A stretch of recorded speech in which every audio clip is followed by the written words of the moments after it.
देश का मिजाज ईस्ट। लेट्स माइक देश का मिजाज और खबरें ईस्ट से। पश्चिमी भारत में जोरदार भूकंप से धरती कांप उठी। प्रदेश के कई जिलों में शुक्रवार सुबह भूकंप के झटके महसूस हुए। भारत में आए इस भूकंप का केंद्र बांग्लादेश था।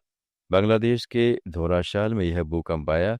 रिक्टर स्केल पर भूकंप की तीव्रता 5.7 मापी गई। फिलहाल किसी के हताहत की खबर नहीं है। इस भूकंप पर पश्चिमी बंगाल में राजनीति शुरू हो गई। भाजपा ने एक्स पर एक पोस्ट में पूछा कि क्या ये झटके भी एसआईआर के कारण आए। टीएमसी ने जवाबी हमले करते हुए कहा है कि राज्य में भाजपा की जमीन खिसक रही है, क्योंकि उन्हें पता है कि 2026 में विधानसभा चुनाव में उनकी हार तय है।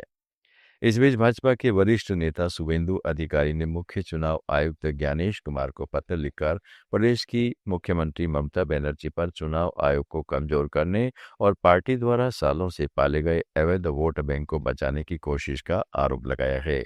अधिकारी का मुख्य चुनाव आयुक्त को लिखा गया पत्र ममता बनर्जी द्वारा चुनाव आयोग को भेजे गए उस पत्र के बाद आया है, जिसमें उन्होंने मतदाता सूची के एसआईआर को अराजक और जबरन लागू किया गया करार दिया था।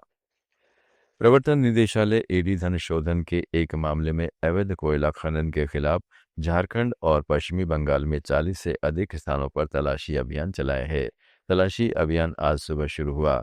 ईडी ने दुर्गापुर, पुरुलिया, हावड़ा और कोलकाता में 24 स्थानों पर छापा मारा। झारखंड की राजधानी रांची में भी 18 स्थानों पर छापे मारे गए। जनसुराज पार्टी प्रमुख प्रशांत किशोर ने आज अहम घोषणा की है। उन्होंने कहा वह अपने परिवार के लिए एक घर छोड़कर सारी चल अचल संपत्ति जनसुराज अभियान के लिए डोनेट कर देंगे। उन्होंने पार्टीजन और समर्थकों से भी अपील की है कि वे कम से कम 1000 रुपया इस अभियान के लिए डोनेट करें। मैं फिर से दोहरा देता हूं, अगले 5 साल तक जो कुछ भी मेरी आमदनी होगी उसका कम से कम 90% मैं जनसुराज के इस अभियान को चलाने के लिए दान करूंगा।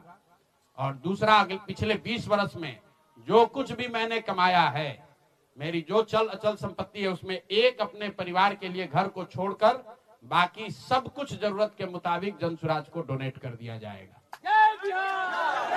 इसके साथ ही मैं आप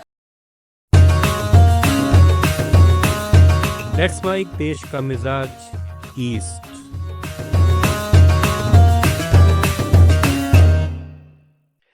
केंद्रीय मंत्री और एलजेपी प्रमुख चिराग पासवान ने आज पटना में कहा, हर हार के बाद आपको एक ईमानदार मंथन करने की जरूरत है। हम लोग भी हार से गुजरे हैं। हम लोगों ने भी ईमानदारी से मंथन किया था। हम लोगों ने ईमानदारी से मंथन किया कि हमने कहाँ गलती की।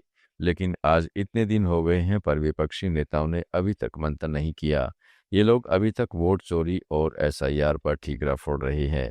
ये लोग अगर बहाना बनाना नहीं छोड़ेंगे तो कभी सत्ता में नहीं आएंगे। कांग्रेस और आरजेडी का पतन इनकी सोच ने किया है।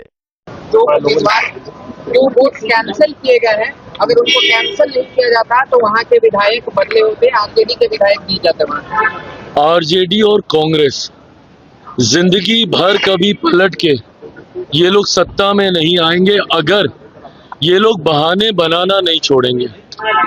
हर हार के बाद आपको एक ईमानदार मंथन करने की जरूरत है। भाई कौन नहीं गुजरा हार से? हम लोग गुजरे हैं ना। मेरे नेता, मेरे पिता 2009 की हार के बाद देखिए किस तरीके से 2014 में उन्होंने अपने आप को खड़ा करने का काम किया। 2021 में मुझसे मेरी पूरी पार्टी छीन ली गई, पर आज 2024 और 2025 में हम लोगों ने पुनः अपने आप को स्थापित करने का काम किया। क्यों? क्योंकि हम लोगों ने। आप सुन रहे थे let's mike more than radio. Follow कीजिए हमें हमारे सोशल मीडिया प्लेटफॉर्म्स पर। It's time for news. It's time for more than radio. Presenting the first radio news app, Let's Mic. Let's Mic, a news-based app on your phone where you get to watch and listen news, talk shows, interviews, radio show podcasts. On Let's Mic, you get all relevant information of TV, print, radio, podcast, and digital. Let's Mic talks about every segment of life.